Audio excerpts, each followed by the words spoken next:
নমস্কার, আমি সুকৃতি দান। আশা করি আপনারা সবাই ভালো আছেন। আপনারা সবাই দেখছেন অ্যাস্ট্রো সলিউশন। আজকে আমি আলোচনা করব যে সমস্ত মেষ রাশি বা লগ্নের এই জুন মাস কেমন যাবে, কোন ব্যাপারে আপনাদের সাবধান হতে হবে, কিভাবে আপনার জীবনের সার্বিক একটা শুভ পরিবর্তন আসবে, সব কিছু নিয়ে একটা পুঙ্খানুপুঙ্খভাবে বিশ্লেষণ করব। আশা করব আপনাদের ভালো লাগবে, তাই অনুষ্ঠানটিকে মন দিয়ে শুনুন এবং বোঝার চেষ্টা করুন। মূল আলোচনা আসার আগে আমরা জানিয়ে রাখি অ্যাস্ট্রো সংক্রান্ত দ্বিতীয় টিপস পেতে আমার এই অ্যাস্ট্রো সলিউশন চ্যানেলকে সাবস্ক্রাইব করুন এবং পাশে থাকা বেল আইকনে ক্লিক করুন। চলে আসি মূল আলোচনায়। প্রথমে বলবো, দেখুন অলরেডি আমরা প্রথমে যে কথাটা বলি যে স্লো মুভিং প্ল্যানেট শনি, রাহু, কেতু, বৃহস্পতি। শনি কিন্তু আপনাদের রাশির বা লগ্নের দ্বাদশভাবে অবস্থান করছে, রাহু কেতু পঞ্চম 11th অবস্থান করছে, পঞ্চম একাদশে অবস্থান করছে। অন্যদিক থেকে বৃহস্পতি আপনাদের রাশি বা লগ্নে থার্ড হাউসে অবস্থান করছে। তো যাই হোক, এইভাবে কিন্তু অবস্থান করছে। তো ঠিক আগের মাসেই রাহু কেতু রাশি পরিবর্তন করেছে, বৃহস্পতি রাশি পরিবর্তন করেছে। তো রাহু এবং কেতু যেহেতু পঞ্চম এবং একাদশে অবস্থান করছে, রাহু উপচয় স্থানে তৃতীয়, ষষ্ঠ, দশম, একাদশে একটা পজিটিভ ফল দেওয়ার চেষ্টা করে। তাই যেহেতু রাহু আপনাদের বাচ্চাটে 11th হাউসে অবস্থান করছে, তাই আপনার জীবনে অনেক দিক থেকে একটা প্রাপ্তিযোগের সুযোগ নিয়ে আসা, আর্থিক লাভ করা, কর্ম পরিবর্তন, বাসস্থান পরিবর্তন, হঠাৎ করে কোনো জায়গা থেকে অর্থ প্রাপ্তি, আপনার জীবনে কর্মের কোনো একটা নতুন কোনো সুযোগ নিয়ে আসা। আপনার যদি বাচ্চাদের রাহুর অবস্থান একটু ভালো হয়, তাহলে কিন্তু রাহু আপনার ফাটকা জায়গা থেকে হঠাৎ করে কিছু অর্থ পাইদের একটা ব্যাপার কিন্তু করবে। 11th হাউসে রাহু কিন্তু আপনাকে অনেক পজিটিভ ফল দেয়, তবে রাহুর অবস্থানকে বাচ্চাটা একটু ভালো হতে হবে। তবে পঞ্চম ভাবে কেতু থাকার জন্য আপনাকে অবশ্যই কিন্তু কিছুটা পেটের সমস্যা ক্রিয়েট করা, ঠিক আছে। পঞ্চম ভাবে কেতু কিন্তু আপনার মধ্যে একটা সিদ্ধান্তহীনতায় ভোগারও ব্যাপার তৈরি করতে পারে। তবে পেট সংক্রান্ত ব্যাপারে বা মেয়েদের গাইনোকল ব্যাপারে একটু সাবধান হতে হবে। 11th হাউসে যেহেতু রাহু অবস্থান করছে, রাহুর প্রথম যে দৃষ্টিটা 11th হাউস থেকে যেহেতু আপনাদের থার্ড হাউসে গিয়ে পড়ছে, তো সেই ক্ষেত্রে কিন্তু বৃহস্পতি সেই থার্ড হাউসের যে ব্যাপারটাকে, ওভার কনফিডেন্স ব্যাপারটাকে অনেকটাই কমানোর চেষ্টা করে এবং সপ্তম ভাবকে দৃষ্টি প্রদান করার জন্য আপনাদের ক্ষেত্রে কিছু কিছু ক্ষেত্রে লো লেভেলের মানুষের একটা প্রভাব লাইফে সূচনা করছে, একটা শত্রুতা ক্রিয়েট করছে। কিন্তু বৃহস্পতিও কিন্তু সপ্তম ভাবকে দেখে সেই নেগেটিভ জায়গাটাকে কিন্তু অনেকটাই কমিয়ে দিচ্ছে, কেননা সপ্তম ভাবে রাহুরও দৃষ্টি যাচ্ছে এবং সপ্তম ভাবে বৃহস্পতিরও দৃষ্টি যাচ্ছে। সেই দিক থেকে বলতে গেলে কিন্তু মাঝে মাঝে একটু ভুলভাল মানুষ আপনার জীবনে কিছুটা ক্ষতি করার চেষ্টা করছে। কিন্তু বৃহস্পতির এই যেহেতু সপ্তম ভাবকে দেখছে, তো সেক্ষেত্রে কিন্তু আপনার ষড়যন্ত্র বা মানুষের শত্রুতার জায়গা থেকে যে সমস্যাগুলো রাহু মাঝে মাঝে ক্রিয়েট করছে, বা আপনার রিলেশনশিপ, বিবাহিত লাইফ, প্রেম ভালোবাসা, মাঝে মাঝে লাইফ পার্টনারের সঙ্গে একটা ভুল বোঝাবুঝির মতো জায়গা, এগুলো মাঝে মাঝে তৈরি করতে পারে।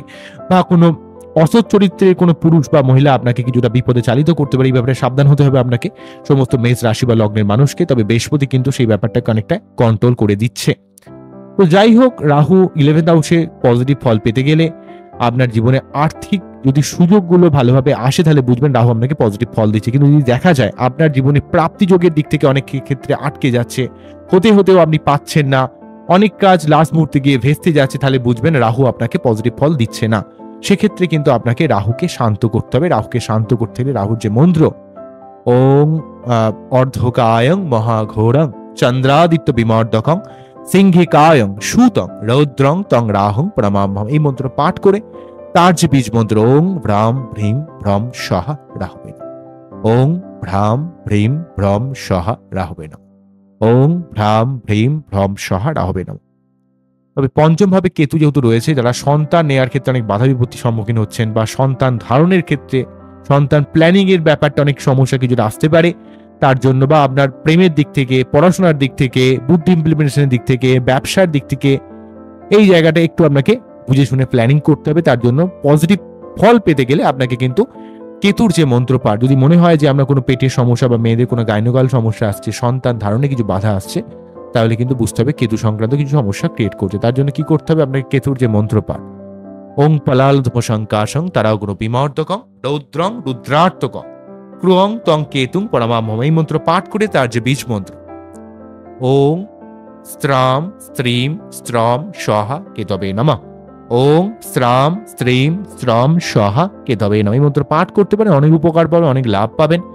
এগুলো একটু করবেন, দেখবেন অনেক পজিটিভ ফল আপনারা লাইফে লাভ করবেন। কেননা পঞ্চম একাদশে রাহু কেতুর একটা প্রভাব থাকছে, অন্যদিক থেকে শনি আপনাদের দ্বাদশ ভাব দিয়ে পাশ করবে। তাই যাদের লগ্ন, সেক্ষেত্রে আপনাদের দশমপতি এবং একাদশপতি দ্বাদশ দিয়ে পাশ করার জন্য আপনার বিদেশে কোনো কর্মের সুযোগ আসতে পারে, বিদেশ যাত্রার সুযোগ আনতে পারে, মাঝে মাঝে টাকা পয়সা একটু খরচ হয়ে যেতে পারে, এই ব্যাপারে একটু সাবধান হতে হবে। তবে একাদশপতি এবং দশমপতি যেহেতু দ্বাদশে, তাহলে একাদশে অর্থ ইনকাম হলে অর্থ একটু বেরিয়ে যাওয়ার একটা ব্যাপার থাকবে। ফ্যামিলি মেম্বারের কিছুটা শরীর স্বাস্থ্য খারাপ হওয়ার জন্য কিছু টাকা পয়সা উড়ে যেতে পারে, হসপিটাল রিলেটেড কিছুটা খরচ বাড়তে পারে। তবে দশমপতি যখনই দ্বাদশভাবে যায়, কোনো বিদেশে অর্থ ইনকামের একটা সুযোগ আসতে পারে, বা আপনার ক্ষেত্রে হয়তো কর্মের প্রয়োজনে একটু ভ্রমণ হতে পারে, হয়তো এখানে গেলেন ওখানে গেলেন। যারা বিভিন্ন ধরনের কোনো কোম্পানিতে কাজ করেন, বিভিন্ন রিজনাল অফিস থাকে, তো বিভিন্ন অফিসে আপনার এই অফিস থেকে ওই অফিসে একটু ছোটাছুটি করতে হতে পারে, ঠিক আছে? বা নতুন কোনো কর্ম পরিবর্তনের সুযোগ আসতে পারে।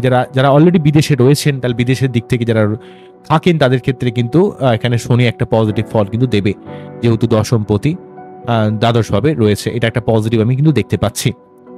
অন্যদিক থেকে যাদের রাশি, তাদের ক্ষেত্রে কিন্তু সাড়ে সাতির জন্য কিন্তু একটা মানসিক চাপ, ঘুমের সমস্যা, মায়ের শরীর স্বাস্থ্য নিয়ে কিছুটা চাপ, আপনাকে সব ব্যাপারে একটু বেশি প্রেসার ফিল করা, আয় ব্যয় সামঞ্জস্য রক্ষা করা কঠিন হওয়া, সব ব্যাপারকে নিয়ে একটু বেশি টেনশন, চিন্তা, অস্থিরতা, এই ব্যাপারটা কিন্তু সাড়ে সাতির জন্য ক্রিয়েট করছে। তবে আপনারা অত্যন্ত পরিশ্রমী, অত্যন্ত লড়াকু, অত্যন্ত লজিক্যাল, তার জন্য কিন্তু আপনারা অনেক সমস্যাকে কাটাতে পারবেন। তবে অবশ্যই শনিবার নিরামিষকে শনি মন্দিরে পুজো দেবেন, এই সমস্যাটাকে অনেকটাই কিন্তু আপনারা কাটিয়ে দিতে পারবেন।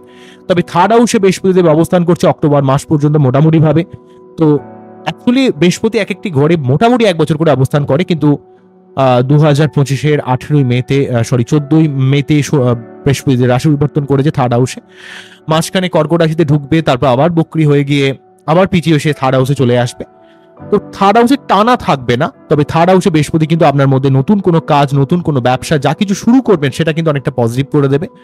বৃহস্পতি কিন্তু আপনার জীবনে কিন্তু অনেক দিক থেকে একটা সার্বিক সুযোগ নিয়ে আসবে, আপনার জীবনে একটা পরাক্রমতার লেভেলকে বাড়াবে, একটা আপনার লড়াকু মেন্টালিটিকে বাড়াবে।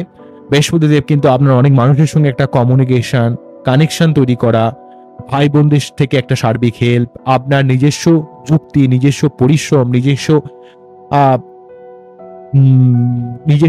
রিসোর্স যেটা বলি, সেটা সময় বলি, অর্থ বলি, পরিশ্রম বলি, সবকিছুকে কাজে লাগিয়ে আপনি জীবনে নতুন কোনো কাজ যদি শুরু করেন, সেটা আপনার ক্ষেত্রে লাভদায়ক হবে। যারা নতুন কোনো ব্যবসা শুরু করার কথা ভাবছেন, নতুন কোনো কর্ম করার কথা ভাবছে, তাদের ক্ষেত্রে কিন্তু এখানে বৃহস্পতিদেব সর্বাত্মকভাবে একটা উন্নতি করানোর চেষ্টা করবে।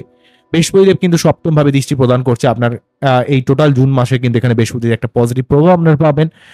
আপনারা ভাই বোনদের দিক থেকে হেল্প, আপনার পরাক্রমতা, আপনার বৈবাহিক সম্পর্কের দিক থেকে বৃহস্পতিদেব অনেকটা সহযোগিতা করবে। নতুন কোনো প্রেম আসতে পারে, নতুন কোনো সম্পর্ক ক্রিয়েট হতে পারে, প্রেম করে বিবাহের সম্ভাবনা, বা যারা অলরেডি বিবাহিত বৈবাহিক দিক থেকে একটা পজিটিভ অ্যাপ্রোচ কিন্তু আমি দেখতে পাচ্ছি, এবং ব্যবসার দিক থেকে একটা সার্বিক লাভ।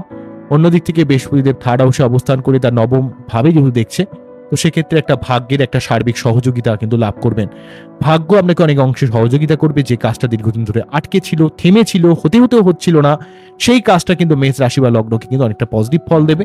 এবং একাদশভাবে রাহু মাঝে মাঝে যে ব্যাপারটা অনেক সময় ওভার কনফিডেন্স করে দেওয়া, অনেক কাজ হতে লাস্ট মুহূর্তে আটকে যাওয়া, সেই জায়গাটাকে কিন্তু বৃহস্পতিদেব অনেকটা গার্ড করছে। তাই আগে দেখুন আপনার বাচ্চারে বৃহস্পতির অবস্থান কতটা ভালো না খারাপ। যদি আপনার বাচ্চারে বৃহস্পতির অবস্থান ভালো না হয়, তাহলে কিন্তু সেই জায়গাটাকে আগে সঠিক কোনো অ্যাস্ট্রোলজার দিয়ে তার কিন্তু রেমেডি নেবেন। কেননা এই বৃহস্পতির ব্যাপারটাকে যদি একটু পজিটিভ করতে পারেন, তাহলে কিন্তু বৃহস্পতি আপনাকে কিন্তু, যেহেতু এখানে থার্ড হাউসে অবস্থান করছে, আপনার মধ্যে অনেক লেভেল একটা পরাক্রমতাকে বৃদ্ধি করবে এবং আপনার জীবনের সার্বিক একটা প্রোগ্রেস করানোর চেষ্টা করবে। তাই বৃহস্পতির এই অবস্থানকে লাইফে পজিটিভ করার চেষ্টা করুন, ঠিক আছে? বৃহস্পতিকে পজিটিভ করতে গেলে একটু প্রতি বৃহস্পতিবার নিরামিষ খাওয়া, হলুদ ড্রেস পরা, পোকরাজ পড়তে পারেন, গিলোটোপাস পড়তে পারেন, সিট্রিনের ব্রেসলেট পড়তে পারেন, ঠিক আছে? এবং একটু বিষ্ণুদেবের আরাধনা করতে পারেন, বা বৃহস্পতিবার যদি একটু দেবের মন্ত্র পাঠ করেন অনেক উপকার পাবেন। তবে একটু নৈতিক পথে চলতে হবে, সৎ পথে চলতে হবে, একটু স্পিরিচুয়াল পথে, আধ্যাত্মিকভাবে আপনাকে চলতে হবে। সেক্ষেত্রে বৃহস্পতি কিন্তু আপনার জীবনে একটা সার্বিক শুভত্ব ফল কিন্তু তৈরি করতে হয়। এগুলো হলো মেনলি রাহু, কেতু, শনি এবং বৃহস্পতি, মেনলি স্লো মুভিং প্ল্যানেট, যেগুলো জুন মাসে একই অবস্থান করবে মোটামুটি ভাবে, জুন জুলাই।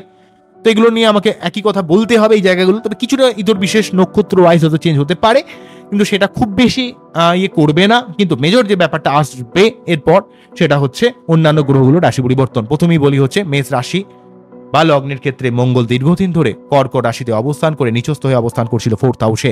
তাই আপনার হয়তো কিছু বাড়ি করা, গাড়ি কেনা, পারিবারিক অনেক শান্তি বা পারিবারিক দিক থেকে বা কর্মের দিক থেকে অনেক হেল্প করছিল, কিন্তু মঙ্গল নিচস্থ থাকার জন্য শারীরিক একটা ঊর্জা শক্তির একটা অভাব ক্রিয়েট করছিল। আপনি যেন শরীরের মধ্যে সেই ক্ষমতা পাচ্ছিলেন, অনেক কাজ হতে হতেও যেন আপনার আটকে যাচ্ছিল, এবং সেই সঙ্গে সঙ্গে আপনার কোথাও যেন একটা মানসিক চাপ ক্রিয়েট করছিল। আপনার সেই শরীর যেন আপনাকে সাথ দিচ্ছিল। আপনি চাইছিলেন অনেক কিছু করতে, কিন্তু যতটা চাইছিলেন সেই জায়গায় কিন্তু আপনি করতে পারছিলেন না, কেননা মঙ্গল আপনাকে 4th হাউসে থেকে নিচস্থ হয়ে থাকার জন্য মাঝে মাঝে কিন্তু শারীরিক বিভিন্ন দুর্বলতা, আপনার মাঝে মাঝে মাথা গরম করে যাওয়া, রেগে যাওয়া, এবং আপনার বৈবাহিক সম্পর্কে কোনো রকম পার্টিকুলার মহিলার জন্য আপনার সম্পর্কের মধ্যে মাঝে মাঝে একটা বিরোধ তৈরি হওয়ার ব্যাপার কিন্তু ক্রিয়েট করছিল। তো এই মঙ্গলদেব কিন্তু 7ই জুন চলে যাবে 5ম ভাবে, এবং দীর্ঘদিনের যে নিচস্থ প্রভাবটা সেটা কিন্তু খণ্ডন করবে, এবং তার জন্য আপনার জীবনে কেরিয়ার লাইফে, সন্তানের দিক থেকে, আপনার পড়াশোনার দিক থেকে, প্রেমের দিক থেকে, ক্রিয়েটিভিটির দিক থেকে, ব্যবসা বাণিজ্যের দিক থেকে, এবং যেহেতু আপনার ক্ষেত্রে রাশিপতি বা লগ্নপতি এবং সেই সঙ্গে যেহেতু আপনাদের অষ্টমপতি, আপনার জীবনে সার্বিক ঝামেলা নির্মূল হবে, আপনার নিজস্ব ঊর্জা শক্তি আপনি ফিরে পাবেন, আপনার জীবনে কিছু করার মতো একটা মেন্টালিটি আপনি ফিরে পাবেন মঙ্গল কিন্তু 7ই জুন রাশি পরিবর্তন করার জন্য। অন্যদিক থেকে সূর্য এবং বুধ মোটামুটি 6 তারিখ পর্যন্ত উদায়িত্ব যোগ তৈরি করে বসে আছে আপনাদের দ্বিতীয়ভাবে, পঞ্চমপতি এবং আপনাদের ক্ষেত্রে ষষ্ঠপতি।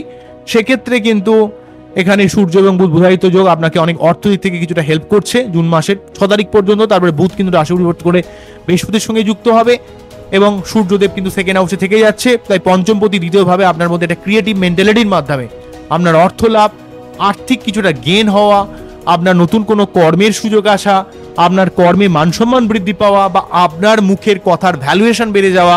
আপনি কোনো মানুষকে যে কথা বলবেন, অনেক মানুষ দেখবেন আপনার কথা ফেলতে পারবে না। এটা 15 তারিখ পর্যন্ত থাকছে, বা কর্মের জায়গায় বা অর্থকেন্দ্রিক জায়গায় অনেক একটা উন্নতির যোগ কিন্তু তৈরি করবে 15ই জুন পর্যন্ত। তারপর 15ই জুনের পর কিন্তু সূর্যদেব রাশি পরিবর্তন করে বৃহস্পতির সঙ্গে যুক্ত হবে। 15ই জুনের পর থেকে মোটামুটি সূর্য, বুধ এবং বৃহস্পতি এখানে 3rd হাউসে অবস্থান করে আপনার অনেক দিক থেকে একটা কানেকশন তৈরি করবে।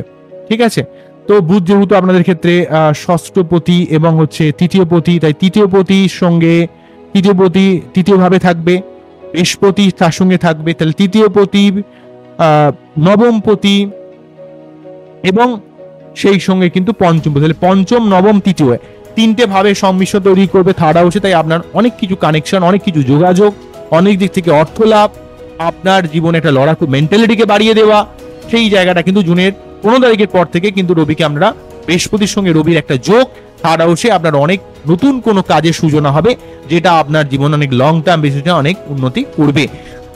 তবে এই জুন মাসে মেজর যে ব্যাপারটা বলবো সেটা হচ্ছে দীর্ঘদিন ধরে যে শুক্র ডিস্টার্ব হয়েছিল আপনাদের ক্ষেত্রে, শুক্র যেহেতু সেই 28শে জানুয়ারি থেকে শুক্র একবার রাহুযুক্ত, একবার শনির সঙ্গে রাহুযুক্ত হয়ে, শনি রাহু শুক্র একসঙ্গে ছিল, তারপর আবার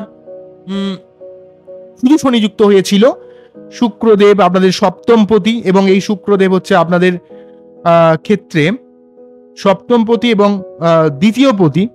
সেই শুক্রদেব কিন্তু আপনাদের দ্বাদশভাবে অবস্থান করছিল, উচ্চস্থ হয়ে অবস্থান করে পীড়িত হওয়ার জন্য আপনার বৈবাহিক সম্পর্কের দিক থেকে কিছু সমস্যা, অর্থের ফ্লোতে কিছুটা প্রবলেম ক্রিয়েট করছিল, অর্থ আস্তে আস্তে করে যেন আটকে যাচ্ছিল। আপনার মানসিক সুখ, আপনার পারিবারিক সুখ, লাইফ পার্টনারের সঙ্গে সম্পর্ক, প্রেম, ভালোবাসায়, রোমান্টিকতা, অর্থ লাভ, জাগতিক সুখ ঐশ্বর্য, একটু ভালো লাগা, ভালোভাবে টাইম স্পেন্ড করা, মানসিক শান্তি, অর্থকেন্দ্রিক শান্তি, এবং সেই সঙ্গে যেহেতু সেই সপ্তমপতি বৈবাহিক লাইফ বা আপনার অর্থর জায়গাটা সার্বিক দিক থেকে একটা সমস্যাগ্রস্ত করে রেখেছিল। তা 31শে মের পর কিন্তু শুক্র আপনার লগ্ন বা রাশিতে চলে আসবে। তাই সপ্তমপতি এবং দ্বিতীয়পতি লগ্ন বা রাশিতে পাশ করা মানে আপনার একটা আর্থিক ফ্লো, আপনার মধ্যে মন মানসিকতার মধ্যে একটা পজিটিভ ভাবমূর্তি তৈরি করা, আপনার লাইফ পার্টনারের সঙ্গে সম্পর্কের মধ্যে একটা রোমান্টিকতা, প্রেম সুলভ ভাব তৈরি হবে, নতুন কোনো সম্পর্ক তৈরি হতে পারে। যারা অলরেডি বিবাহিত, বৈবাহিক সম্পর্কের মধ্যে একটা বন্ডিং আসবে, ব্যবসার জায়গাটা অনেকটা স্ট্রং হবে, বা আপনার কানেকশনের জায়গাটা অনেক স্ট্রং হবে এবং আপনার মধ্যে একটা অন্য লেভেলের ইনটিউশন ক্ষমতা, মানুষ চেনার এক ক্ষমতা। শুক্র যেহেতু আপনাদের ক্ষেত্রে সপ্তমপতি এবং দ্বিতীয়পতি, অলরেডি শুক্র কিন্তু এখানে আপনাদের ম্যারেজ লাইফ, রিলেশনশিপ, ব্যবসা এবং অর্থকেন্দ্রিক জায়গাটা বা মুখের ভাষার জায়গাটাকে লিড করে। এই জায়গাটা তো পজিটিভ হবেই। তার সঙ্গে শুক্রের বেশি কারকতা হচ্ছে কামনা বাসনা, ভোগ, জাগতিক সুখ, ঐশ্বর্য, অর্থ, জীবনের শান্তি, পরিতৃপ্ততা, এই সার্বিক জায়গাগুলো কিন্তু আপনাদের জুন মাসে একটা পজিটিভ ফল আপনারা পাচ্ছেন। তাই এই সময়টাকে অবশ্যই আপনারা কাজে লাগান। বৃহস্পতি শুক্রের দিক থেকে পজিটিভ, মঙ্গলও পজিটিভ হয়ে যাচ্ছে, ঠিক আছে। এই ব্যাপারগুলো কিন্তু আমি দেখতে পাচ্ছি। তবে যাদের মেষ রাশি তাদের ক্ষেত্রে একটা 7.5 প্রভাব শুরু হচ্ছে। তবে যদি আপনাদের কোনো রকম পেটের সমস্যা হয় বা সন্তান ধারণের কোনো ক্ষেত্রে কোনো সমস্যা হয় বা সন্তান প্ল্যানিং এ কোনো সমস্যা হয়, পড়াশোনার দিক থেকে কিছুটা ফিকেল মাইন্ড তৈরি হয়, তাহলে বুঝবেন কেতু থেকে সমস্যা হচ্ছে। মোবাইল ফোনকে একটু সরিয়ে রাখুন, যারা পড়াশোনার সঙ্গে যুক্ত যে সমস্ত স্টুডেন্ট রয়েছেন, হ্যাঁ, মোবাইল ফোনকে একটু সরিয়ে রাখুন। যখন পড়াশোনা করতে বসবেন নেটটাকে দরকার হলে অফ করে রাখুন, ফোকাস মোড করে রাখুন, নিজের কাজের মধ্যে ফোকাস রাখুন। কারণ এখনকার দিনে ডিস্ট্রাকশনের অভাব নাই, হাজারো মানুষ হাজারো কন্টেন্ট বানায়, ঠিক আছে। ক্রিয়েটিভিটির তো শেষ নেই। এবং সব থেকে প্রকৃত যদি ক্রিয়েটিভিটির পর্যায়ে থাকে, সব থেকে কিছু কিছু ক্রিয়েটিভিটিটা অত্যন্ত নোংরামোর পর্যায়ে চলে যাচ্ছে।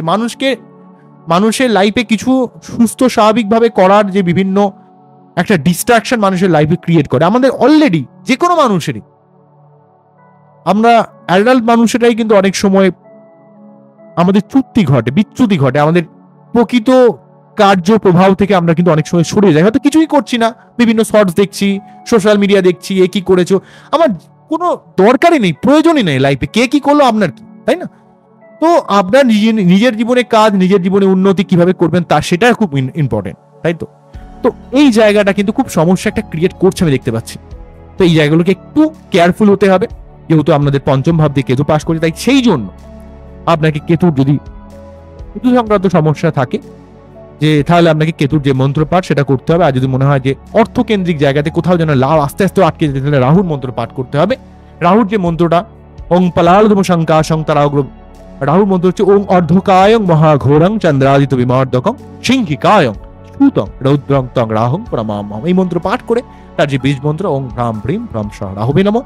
আর যদি কেতুর মন্ত্র পাঠ করেন তাহলে ওং পলালধম শঙ্কাশং তারাগ্র বিমর্দকং রৌদ্রং রুদ্রার্তকং রং তং কেতুং প্রমামহম। এই মন্ত্র পাঠ করে তার যে বীজ মন্ত্র ওং স্ত্রাম স্ত্রীম স্ত্রম সহ কেতবে, ওং স্ত্রাম স্ত্রীম স্ত্রম সহ কেতবে, ওং স্ত্রাম স্ত্রীম স্ত্রম সহ কেতবে। এই মন্ত্র পাঠ করতে পারেন, অনেক উপকার পাবে। তো এই হলো ওভারঅল ব্যাপার। আমার এই টোটাল অনুষ্ঠানটিকে আমাদের কতটা ভালো লাগলো, কতটা আপনাদের মনকে ছুতে পারলো, সেটা কিন্তু অবশ্যই আমাকে জানাবে। আমরা খুব ভালো থাকুন, অ্যাস্ট্রো দেখতে থাকুন। নমস্কার, থ্যাংক ইউ।